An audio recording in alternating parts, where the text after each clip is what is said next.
ઉપર હેમલભાઈ ગાંધીની પાસે તમે જોજો, તેમણે કેમ કીધી જલજીરા શોટ, પાન શોટ, અનારદાના, દાડમ ગોટી, જીરા ગોલી, હાજમા હજમ, પુદીના વટી, મીઠા આમળા, ઇમલી ગોલા, જેટ ઇમલી, પછી આ જેલી બેલીમાં છે બાળકો માટેની સ્પેશિયલ આઈટમ, બહુ સરસ છે. આ જો પીપરમેન્ટ આપણે નાના હતા ત્યારે ખાતા હતા.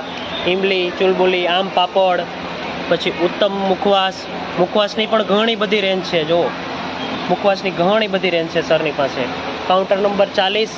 પછી જીરા mango, spicy mango, mango slice, chips ગોટલી છે, સાદી ગોટલી છે, હરડે ગેસનું છે, પછી દ્રાક્ષા વાટી છે, હિંગ પેડા, કોઈને ગેસની પ્રોબ્લેમ હોય, કબજિયાતની હોય, બોરકુટી, ખારેક ટુકડા, આ હિંગ ગોલી પણ મળી જશે. આટલી બધી 40+ પ્રોડક્ટ છે મિત્રો. તો આવી અને 40 નંબરના કાઉન્ટર ઉપર વિઝિટ લેજો. અને સુરતના લોકોને રિક્વેસ્ટ છે કે પરચેસ કરજો, ફૂલ સપોર્ટ આપજો અને સરની પાસે ભરપૂર આવી અને નવા વર્ષની ખરીદી કરજો. Thank you sir.